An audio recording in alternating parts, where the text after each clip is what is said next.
Good afternoon. It's 4 o'clock. I'd like to call the meeting to order. Don, would you please do a roll call of the members? Absolutely. Mayor Dardis. Here. Dr. Mahoney. Mr. Peterson. I missed my mute button. I'm here. Mr. Peterson. Mr. Hendrickson.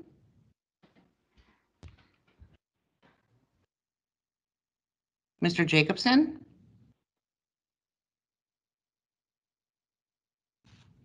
Mr. Costin. Are you guys hearing me okay? I can hear you Yes. fine, Don. Ms. Johnson. I'm here. Mr. Montplaisir.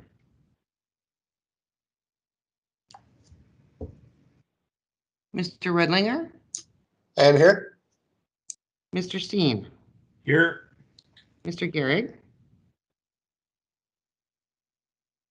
Ms. McCall. Here. We are short one member. Dawn, it looks like Mr. Peterson just joined. Mr. Peterson.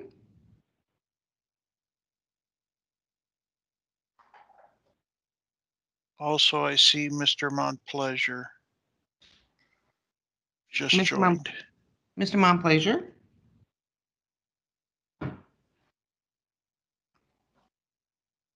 There we go. Can you hear me now? Chad, I can hear you, yes. Perfect. Thank you. Okay, Mr. Peterson and Mr. Montplaisir.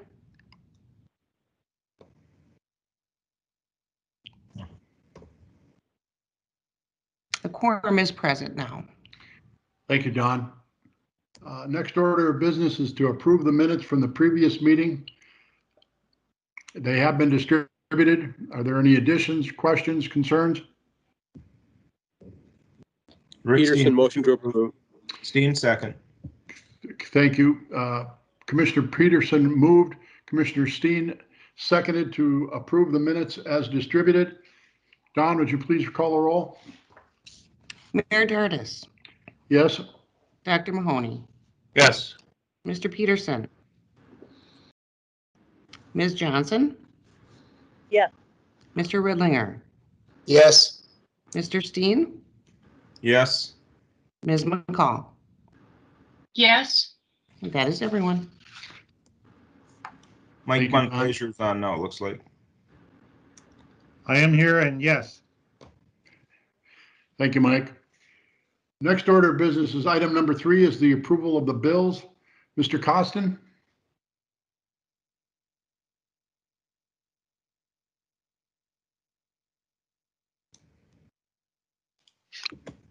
I do not see him on the meeting, Mayor Dardis.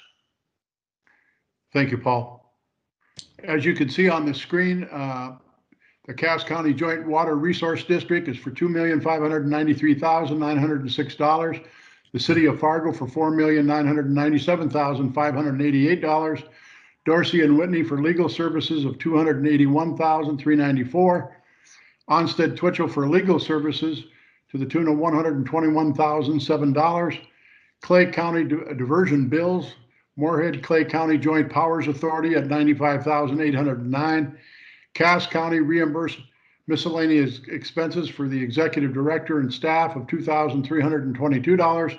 Marsh and McLennan Agency, a diversion authority general liability insurance premium of $9,928 for a total of $8,101,957. Bills received through October 14th. I may have to divert to Mr. Paulson if there's any questions. Are there any questions or concerns on the bills for October 2020?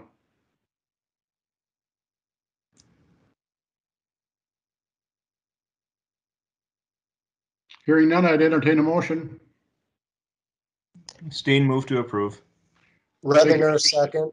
Thank you, Mr. Steen. Thank you, Mr. Redinger. It's been moved and seconded to approve the October 2020 bills as presented. Is there any further discussion? If not, Don, would you please take the roll? Mayor Dardis, Yes. Dr. Mahoney, Yes. Mr. Peterson, Ms. Johnson, Yes. Mr. Montplaisir, Yes. Mr. Redlinger, Yes. Mr. Steen, Yes. Ms. McCall. Yes. That is everyone. Thank you, Don. The next order of business is item number 4 is the financial report. Again, there is an attachment, has been distributed. And normally we call on Mr. Costin again to help us with this report. Is he on at this time? Mr. Chair. Yes. Yes, Who's speaking? This is Rick. Oh, Yes. He is Steve. not on. Mike, would you be prepared to cover this? Sure, I can cover it. If that's okay, Mr. Chair. Thank you, Mr. Redlinger. Go ahead and proceed. Montplaisir, actually. Oh, excuse me, Mr. Montplaisir. Excuse me, different mic. Our expenses to date, you can see, have been a little over $583 million. It's hard to talk in millions of dollars like that. Our revenue has been $668 million. For this year, our expenses have been just about $49 million, and our revenues have been just about $36 million. If we go on to the next page, we have about $85 million in assets right now, most of that being in cash. Part of that cash is money that we've borrowed, so we do owe some money also.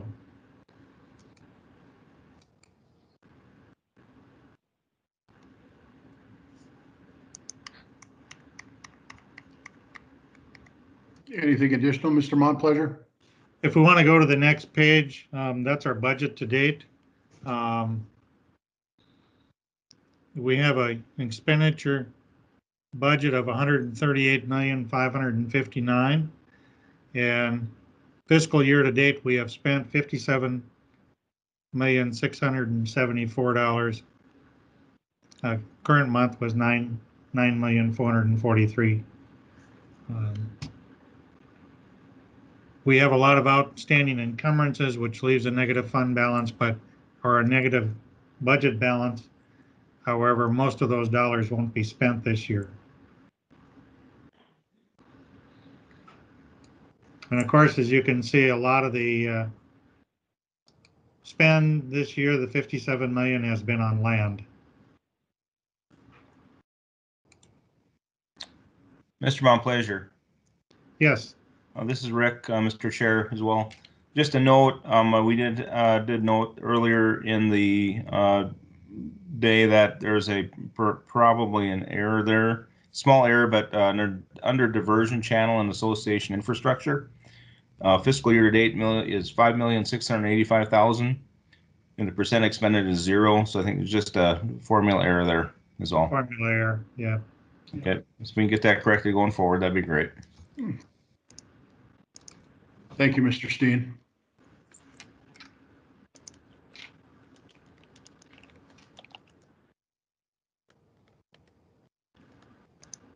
Anything else for us, Mr. Montplaisir? That's it. All right, that concludes the financial report. Is there any further discussion?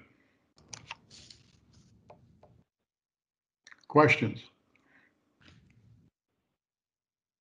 Chair would entertain a motion, please.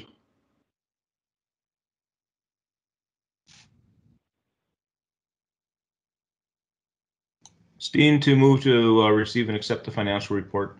Thank you, Mr. Steen. Is there a second, please? Montplaisir, second. Thank you, Mr. Montplaisir. Has a second. Been moved and seconded to approve the financial report as presented by Mr. Montplaisir and distributed. John, would you please call a roll? Mayor Dardis, Yes. Dr. Mahoney, Aye. Mr. Peterson, Yes. Ms. Johnson, Yes. Mr. Montplaisir, Yes. Mr. Redlinger, Yes. Mr. Steen, Yes. Ms. McCall. Yes. That is everyone. Thank you, Don. Next order of business is item number 5 is the Executive Director Financial Report. Mr. Paulson. Yeah, thank you, Mr. Chair and members of the Finance Committee. I'll try not to belabor too much here since Mr. Montplaisir just went through his financial report. I just have additional information included in your packet here for review at a sub-task level of the different budgets that we have. As Mr. Montplaisir had mentioned before, we have total expenditures on the program to date. 183 million. Just like last month, you can see we're running significantly under budget this year. A lot of that is related to Fargo in-town projects, as well as land acquisition that will be forthcoming over the course of the next 3 to 4 months. Peggy, if you could move to the next slide. Mr. Paulson, if I may. Yes, sir. Back on the level 1, just a question on this. We got the Fargo in-town projects. You mentioned, they were under budget, and there's 2 categories there. One's a regular Fargo in-town, and then we've got the Fargo River Stage 37-foot projects. And that's when I'm looking at the estimate for completion, the Fargo in-town projects appear to be pretty much totally spent. And then we got Stage 37 projects that we're just starting to expend at this point. A question that comes up, and I've raised this in the past, when we've got Fargo in-town projects, I think we just approved like $5 million or something thereabouts for Fargo in-town projects. Do we actually have a budget that we tie these expenditures to, or is all the $5 million related to the Stage 37? And then the other question I've raised in the past as well is, do we actually budget those projects up front at the beginning of the year? How are they monitored? So we know we're basically on target with those, because I know it's a moving target. And for example, we just picked up that Oak Grove change this last year. I think that was an additional $6 or $7 million for that project as well. So just curious how that's being handled. Yeah, thank you, Commissioner Steen. That's a great question. So the standard protocol right now is that the City of Fargo Engineering Department compiles a budget for the River Stage 37 projects. That budget is delivered to the Diversion Authority for review and acceptance. So we are working under a current budget for that River Stage 37 that's been incorporated into the program. On an annualized basis, the City of Fargo determines the amount of projects that they can feasibly accomplish in any given year. So in 2020, that was determined to be the $24 million you see under the Fargo River Stage 37 project. Part of the difficulty of when that actually gets expended, however, is related to the acquisition of the underlying property for those projects. And so up until this point, it's been the City of Fargo and the Diversion Authority's perspective that we do not use eminent domain and that it's a voluntary buyout. And so there's some level of anticipation that the land deals will move forward in any given year. And that is directly related to whether the project is implemented or not. And so we do anticipate to run under this year, as there's been a few projects that the City of Fargo has not been able to initiate. You are correct that the bills that were just approved for the about $6 million were related to the River Stage 37 project. So that will bring us up to about $8 million out of the 24 that we had anticipated to expend. I would anticipate some additional bills coming from the City of Fargo towards the end of the year related to the projects that they did undertake this year, but we will not be reaching our budgeted amount for in-town projects. So that's in general, that's the process that we take. We do right now review the bids that come in for the City of Fargo projects. The City Engineering Department makes us aware of those. However, we do defer quite a bit of leeway to the city engineering department to be able to incorporate those projects through their standard engineering practices that they have. But we do ask that they notify us if there's any amendments that need to be considered, and we do bring those to finance and the board, such as the Oak Grove project, if you can recall. Those did go through finance and ultimately to the board for a budget amendment approval. All right, thank you. Thank you for the question, Mr. Steen. I have one additional comment that I'd like to make is, this is a discussion that I've been engaged in with Mr. Steen and Mr. Paulson. And my thought is that with regard to the 37-foot projects with the city of Fargo, that at some point in time, shortly after the first of the year, I would highly recommend that we have a update, if you will, from Fargo Engineering as to what the prospects are for the projects that they can manage and for 2021. There's a lot of money that's been designated, $99 million for the 37-foot projects, and we've spent 14.5 million. And I think that that's important, that if we've got dollars that are earmarked for those types of construction projects, that the Diversion Authority ought to have some working knowledge as to what's going to transpire. I realize that some of this is negotiations with some of the homeowners that have not agreed to be bought out, but I think that that would be appropriate in the near future, Mr. Paulson. Thank you, Mr. Chair. Yes, we will make sure and engage the City of Fargo Engineering Department in that discussion. Consequently, I am working with the City of Fargo right now on a resolution that should take care of some of the procedural items that we've discussed here, such as timing and administration of the in-town project budgets. And the process for amendments and approvals. And we do hope to have that in front of Finance Committee and the board within the next few months. Well, as we discussed this morning, the concern will be as we move closer to actually building the diversion channel and the like, there's going to be some similar contractors or same contractors that will be involved in the two projects. The two elements of our project. And my concern will be, their manpower and their ability to perform at a level of both of these types of projects that we've got. And continued delay, obviously, there's also an inflation factor. So that's why I would highly recommend that we ask for some a narrative as to how they're going to move forward. Thank you.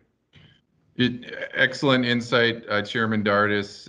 You're spot on, and I certainly, would agree with your comments, and certainly something that we will be looking at moving forward over the course of the next few months. Thank you, Mr. Paulson. Mahoney here. I think Nathan is on, and we do have a 5-year budget that we have laid out there. And we have to remember there's some pumps in there as well that we're going to delay till towards the end of the project. So to Mayor Dardis's comment, yeah, you could spend some of the money up front, save some money. But I think in the financial plan that Joel has, we do have the money allocated in a certain time frame to help get the P3 done and can do some of that stuff. On the housing, we used to have like 27 houses. We're down to 6 houses now that we have to deal with as far as our flood management. But Nathan, are you on? I think, could you just speak? We do have a budget and it has been outlined and it has to correlate with the overall DA financial plan, right? Yes, thank you, Mayor. I am on, and yeah, we definitely have a budget and the kind of schedule laid out here of what we hope to get accomplished here in the next few years. And I would say to Bernie that you're exactly right, that I share the same concerns of making sure that we're not overlapping a lot of the P3 work with the remaining in-town work. So next summer, we're planning to try to get a lot of this work completed that hopefully will free up some of our local contractors to be able to work on the P3 projects. So next summer looks like it's going to be a very busy one. Thank you, Nathan. Please continue, Joel. Okay, thank you, Chairman. So again, just as last month, the majority of our cost this year to date has been in, a couple of different areas. One of those being the management, legal, financial, and procurement for the P3. You can see we're running on budget. We do intend to expend the full amount of that budget line item this year. Next slide, please. And then as well, you can see the in-town flood protection projects running under budget as explained. And then the other large component, as Mr. Montplaisir had mentioned, is the land acquisition and mitigation. And on this item, I'd like to bring up a topic for the committee to consider. I did prepare the cash budget and had that delivered to the Finance Committee last month for review and consideration. I would propose at this time, though, that we suspend that review until the end of the year and look to approve the cash budget in December. The reason being is that, as you can see, our lands program has about $50 million worth of appraisals outstanding at the moment. And depending on when those negotiations and final acquisition of the land occurs is really going to affect what our cash budget is going to look like for next year. And so I would request some variance with the Finance Committee to allow me to have a couple extra months here to see how many deals we can close and how much of that 50 million we can expend prior to the end of the year to give us better clarity in our budgeting for the 2021 process. Would you like that as an actionable item, Mr. Paulson?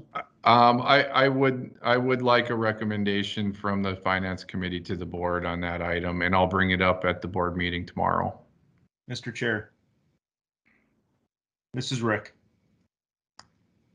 I'd like to move to authorize or recommend that the cash budget be prepared and presented to Finance Committee no later than December of 2020. Mahoney, second. We have a motion on the floor, moved and seconded to the cash budget be pushed back to the, shall we say December 31st, Rick? That's fine. Yeah, okay. It's been moved and seconded. Mr. Mahoney has his hand up for a question. Mr. Mahoney. Sorry, Bernie, that was the last thing. I'll take my hand down. That was a comment for Nathan. All right, thank you. John, would you please call the roll? Mayor Dardis, Yes. Dr. Mahoney, Aye. Mr. Peterson, Yes. Ms. Johnson, Yes. Mr. Montplaisir, Yes. Mr. Redlinger, Yes. Mr. Steen, Yes. Ms. McCall. Yes. That is Don, everyone. Don, I'm on here too. This is Chuck, and it's yes. Oh, hi, Chuck. Thank you. Mhm.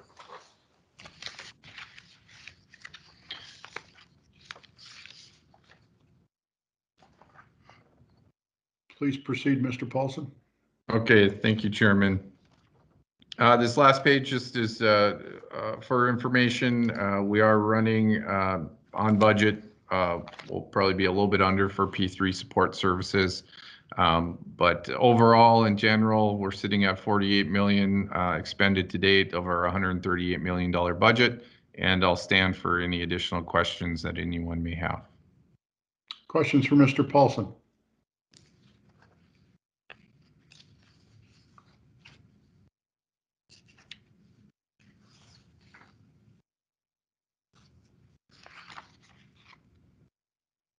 Hearing none, okay.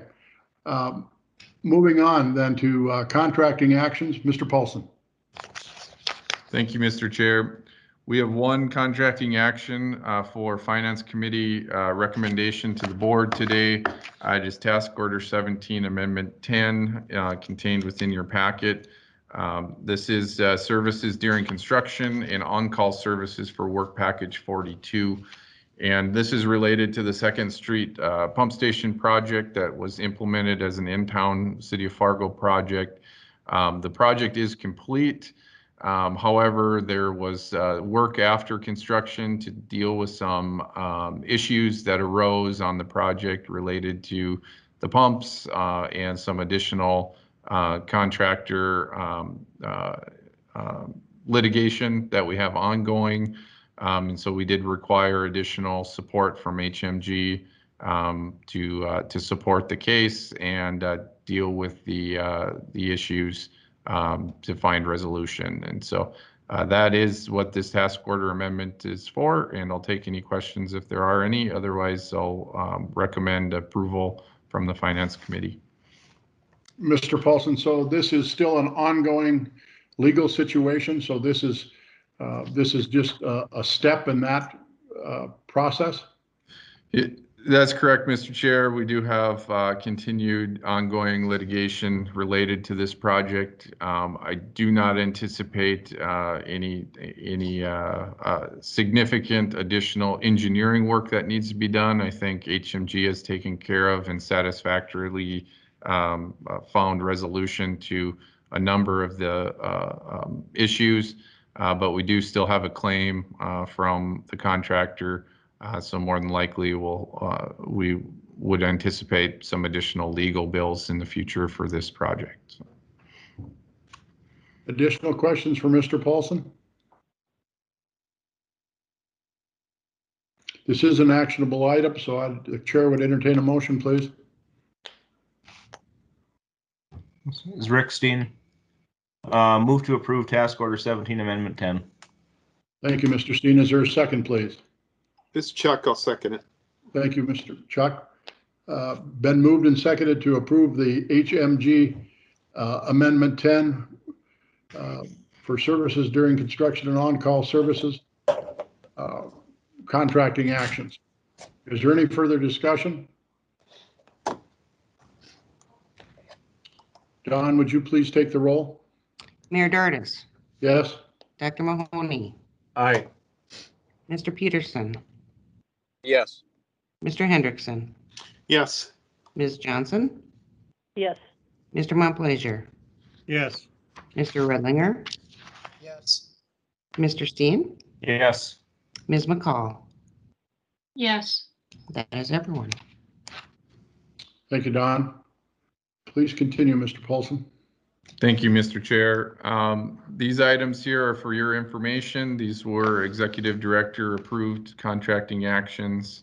The first one was for Braun Intertech for geotech services for some of our demolition projects.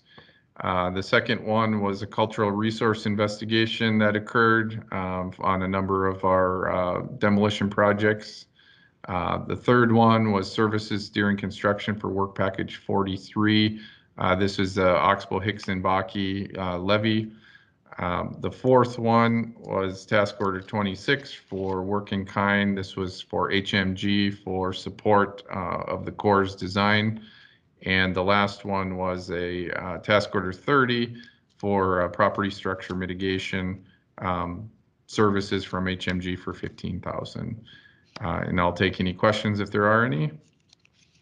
Questions for Mr. Paulson?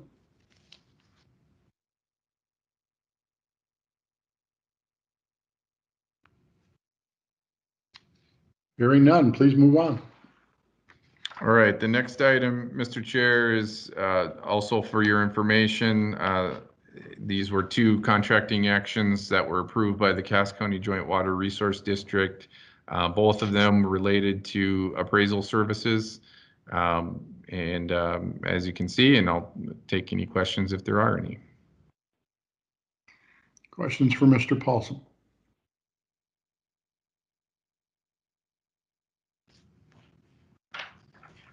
Thank you. All right, and the next item is for your information as well. Task Order 2 Amendment 04 appraisal services for environmental monitoring easements for the MCC JPA. And that was approved by the MCC JPA last month. Sorry. Thank you, Mr. Paulson. Any questions on this one? Thank you, Mr. Paulson. Moving on to other business. Item number 7 is the Dakota Carrier Network. Mr.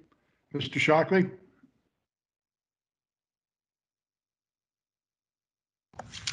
Thank you, Mr. Chair. Sorry, I was on mute.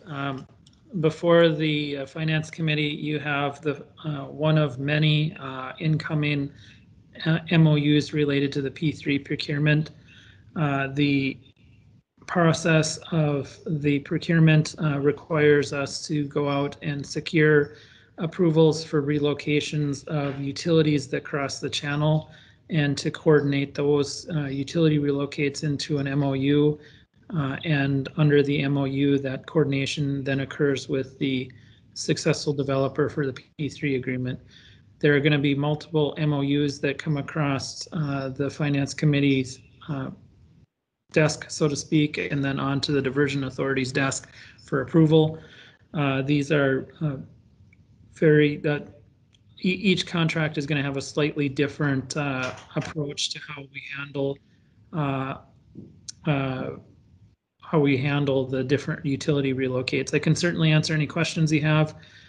There are also some technical issues that are attached to the documents. I believe that Martin's online if the board has any technical questions, but this is all part of the P3 procurement, and we envision that over the next month or two, you're going to see a lot of MOUs coming through.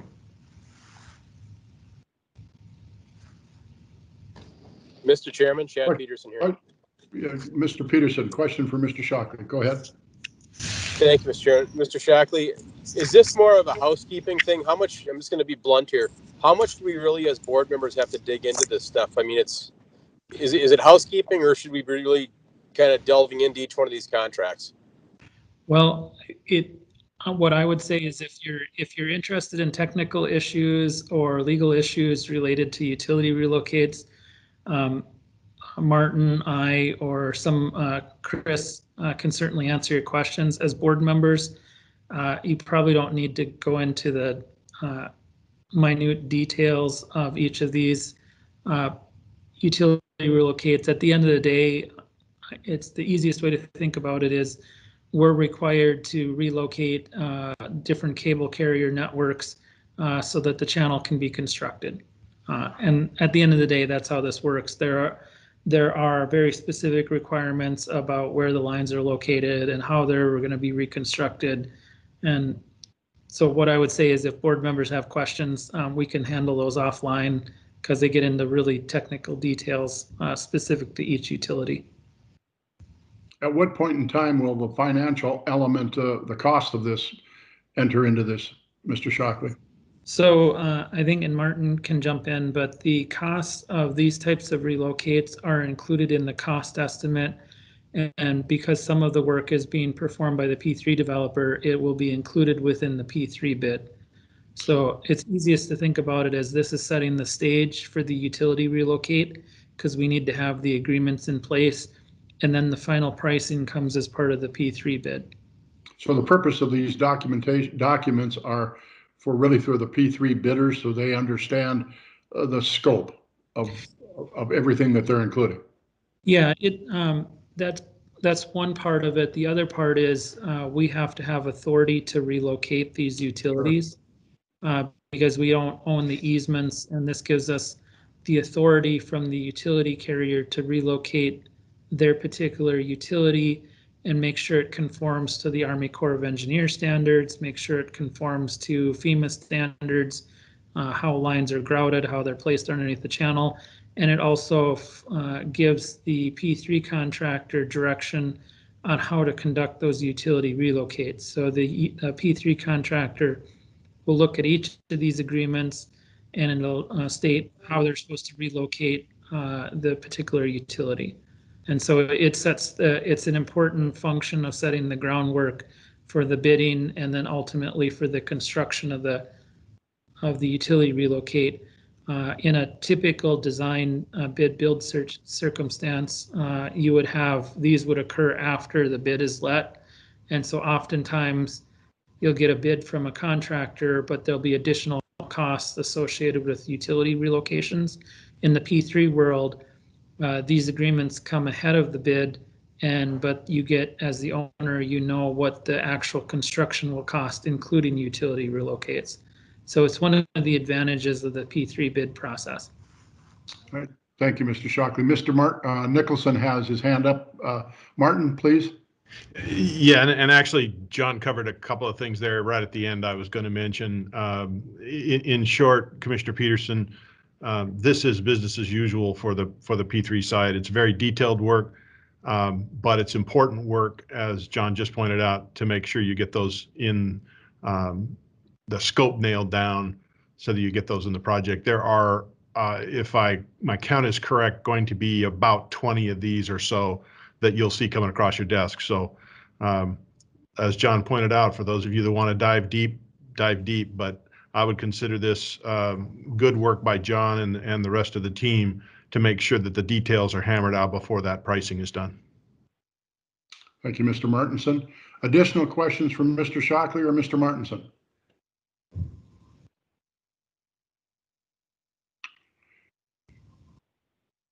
Hearing none, we'll move on. The Dakota Carrier Network Memorandum of Understanding is a actionable item. The chair would entertain a motion, please.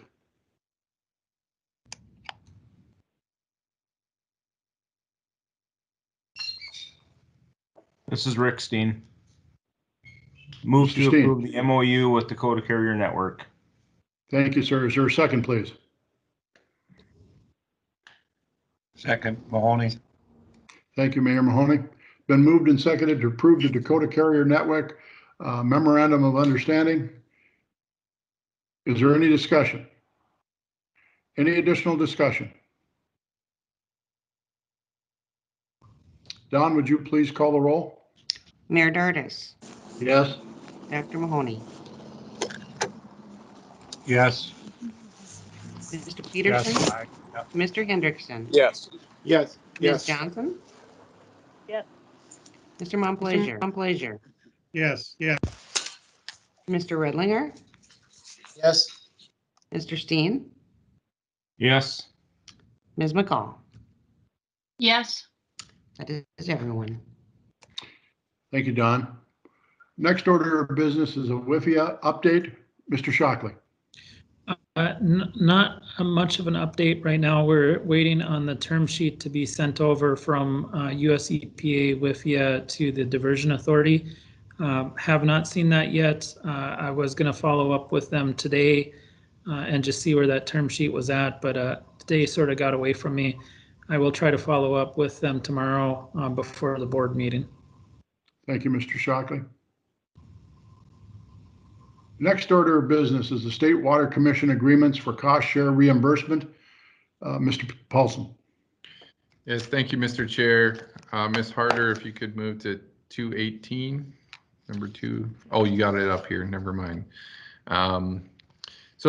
We got, I'm happy to report, after a lot of great work from our team, working with the State Water Commission and the staff members there, we've been able to bring these 2 cost share agreements before the Finance Committee here today, and I'll give a little bit of background. Our money held at the State Water Commission right now, that's been approved and appropriated through through a cost share agreement, is about $82 million. That's money from a 2015 and a 2017 appropriation. And so those dollars under our current cost share agreement had a cap of 10% for professional services and legal. And what we're doing with these 2 cost share agreements before you today is we're basically rescinding that initial cost share agreement, and we're executing 2 cost share agreements with the State Water Commission. The first one you'll see on page 218 basically moves $59,850,000 over into a cost share agreement and removes the 10% professional services fee cap restriction. And what this will allow us to do, and I know Mr. Costin's on the line, it's going to allow us to submit for reimbursement for approximately $30 million worth of professional services fees. And so that's going to allow us to increase our cash on hand immediately once upon execution of this agreement. And Mr. Costing, maybe you could just give us an indication of what the timing of that might be.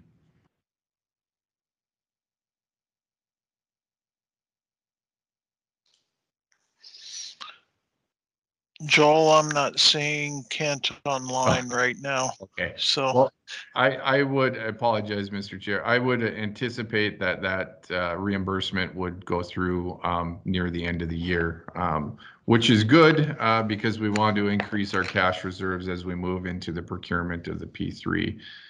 So this is a very positive development, and we've been working hard with the State Water Commission to get these in place.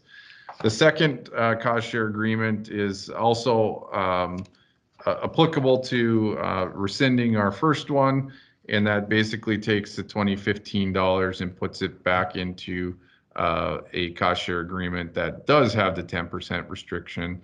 But as you'll notice, there's 23 million left to draw on that. We do expect to expend those dollars on property acquisition as we move through the next 3 to 4 months. So I would recommend approval of these from the Finance Committee. And then just one other item to note, I did have a meeting with the State Water Commission a few weeks ago where they did approve the execution of an additional cost share reimbursement agreement for $44 million that will be added on top of these two cost share agreements, and that should be coming to us hopefully in the next few months from the State Water Commission. Thank you, Mr. Paulson. Are there questions for Mr. Paulson? I have one. On your first part of your discussion, Mr. Paulson, you talked about the 10% and you talked about professional services that we can bill for, and you used a number of about $30 million. Are there, when the definition of professional services is legal, engineering, all of the above when it comes to professional services? Yes, Mr. Chair. So it would include our program management fees, our engineering and preliminary engineering fees, as well as legal, land acquisition, and appraisal fees. And so, as I think we all know, that's a majority of what our expenditures have been to date, have been related to preliminary engineering, legal, and land acquisition.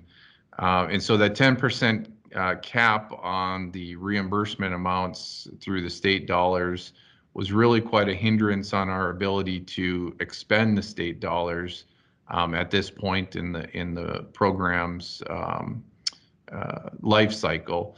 And so it was a very positive development that the state agreed with us that the 10% restriction did not apply to these funds, the 50 million currently being held, and it's going to allow us to reduce our state carryover significantly moving into the next legislative session.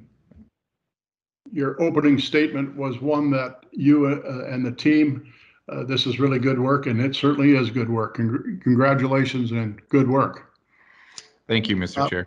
This is another actionable item, the State Water Commission agreement for a cost share reimbursement as outlined by Mr. Paulson. The chair would entertain a motion, please.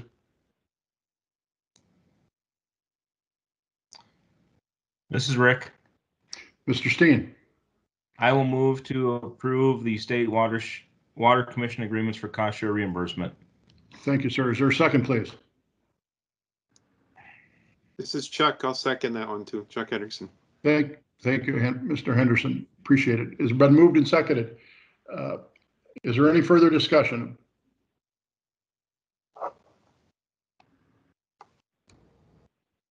Hearing none. Don, would you please call the roll? Mayor Dardis, Yes. Dr. Mahoney, Aye. Mr. Peterson, Yes. Mr. Hendrickson, Yes. Ms. Johnson, Yes. Mr. Montplaisir, Yes. Mr. Redlinger, Yes. Mr. Steen, Yes. Ms. McCall. Yes. That is everyone. Thank you, Don. Our next meeting will be November 18th. This concludes the agenda for the day. Mr. Paulson, do you have anything else to add, or Mr. Shockley or Mayor Mahoney? No, I do not, Mr. Chair. Thank you. All right. I do not, Mr. Chair. Thank you, Mr. Shockley. Before we conclude today and we adjourn, it would be remiss on my part if I didn't thank Mr. Shockley, Mr. Paulson, Mr. Martinson, and Mr. Steen for their patience and guidance as I take on the role of being on the Finance Committee. They've been extremely patient and understanding of some of the questions that I've had. So I am very most grateful for the four of you for your help and your guidance as we move forward on this. So thank you very much from a very grateful Finance Committee Chairman. Well, thank Chairman, you. we also have to say we're very excited about having you chair because you have learned how to have a meeting less than an hour. So thank you for your efficiency as well. All right. Yeah. Well, I'd also like to thank you, Ms. Chairman Dardis. That means a lot. We're very grateful for your leadership, and we're glad that you stepped up into this role. You certainly are a value to the program. So thank you. Thank you, sir. With that, we stand adjourned. Thank you very much.